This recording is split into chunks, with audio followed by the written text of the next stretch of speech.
मुझे भी फिर से खबर आई है कि पीटीवी बंद किया गया है। मुझे समझ नहीं है स्पीकर साहब कि मैंने कोई ऐसी बात की है कि वो। मैं चंद बातें ये करना चाहता हूं कि इस वक्त जो पीडीएम की हुकूमत बनी 16 महीने, उन्होंने हमारे सूबे के साथ जो जुल्म किया, जहां से हम ताल्लुक रख रहे हैं, ये सूबा खैबर पख्तूनख्वा 40 साल, ये खैबर पख्तूनख्वा 40 साल अफगानिस्तान की जंग की वजह से रुल गया, बर्बाद हो गया।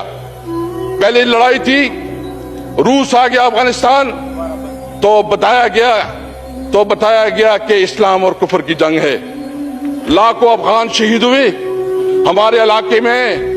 हम जिस इलाके से ताल्लुक रख रहे हैं, हम इस पाकिस्तान के फ्रंट लाइन के तौर पर हम जंग लड़ रहे हैं।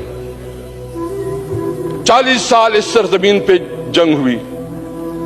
रूस आया तो हमारे कबायली अजला खैबर पख्तूनख्वा उसमें सबसे ज्यादा मुतासिर हुए।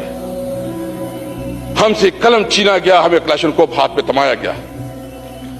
हमने उस जंग में इस्लाम और कुफर के हवाले से हमारे जवानों ने, हमारे बुजुर्गों ने हिस्सा लिया, लेकिन पता चला कि वो अमेरिका और रूस की जंग थी, वो इस्लाम और कुफर की जंग नहीं थी। वार ऑन टेरर के नाम से जंग शुरू हुई। वार ऑन टेरर के नाम से हमारे इलाके में फिर हम इस जंग में शामिल हो गए।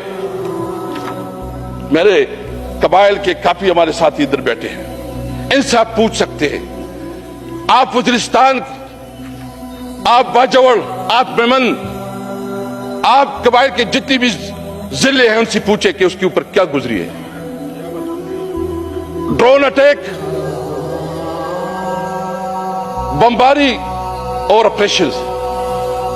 कोई एहसास कर सकता है जब कोई अपने घर से निकलता है और वो आईडीपीज बन जाता है और वो जलील और रस्वा होता है, उसको अंदाजा होता है कि कितनी तकलीफ की चीज है।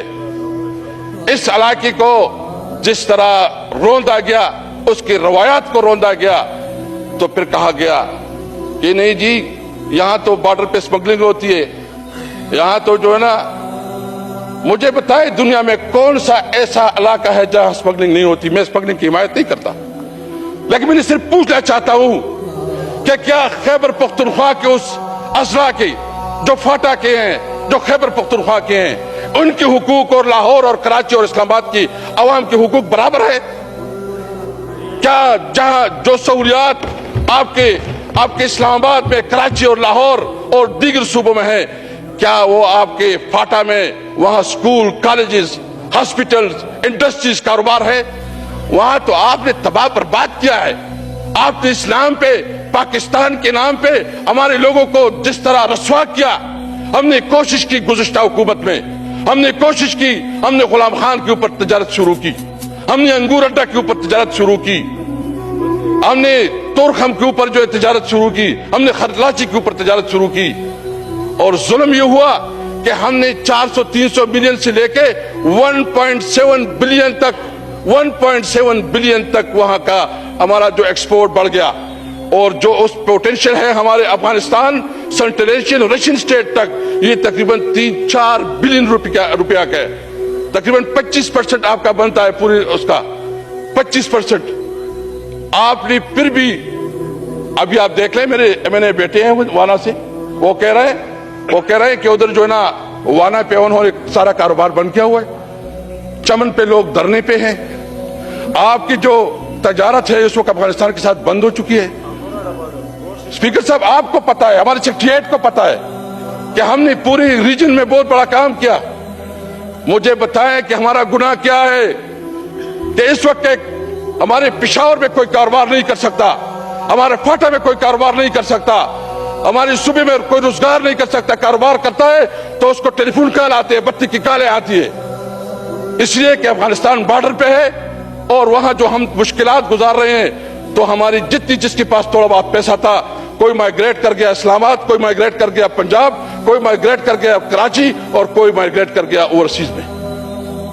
हम समझते हैं कि सबसे पहले आप इस पार्लियामेंट में माहिदा हुआ था, मर्जर जब हो रहा था माहिदा हुआ था कि एनएफसी अवार्ड में फाटा के लिए स्पेशल पैकेज दिया जाएगा और उसमें नहीं 30% नहीं 3% जो है یہ ہم اپنے شہر میں دیں گے فاٹا کے ڈیولپمنٹ کے لیے. آج تک ایک پیسہ نہیں دیا گیا, نہ پنجاب نے دیا, نہ سندھ نے دیا, اور نہ مرکز نے دیا. خیبر پختونخوا دیتے اپنا. وہاں تو اس وقت فائنینشیل بہت بڑی ایک کرنچ آ چکی ہے. اس وقت تو جو ہمارا صوبہ ہے وہ معاشی لحاظ سے بالکل اس کے پاس تنخواہوں کے لیے پیسے نہیں ہیں. یعنی 72 صرف جو ہمارے اس وقت فنڈ رہتے ہیں وفاق کے پاس, جو ہمارے فنڈ رہتے ہیں وہ 72 بلین 72 بلین صرف نیٹ ہائیڈل پروفٹ ہے.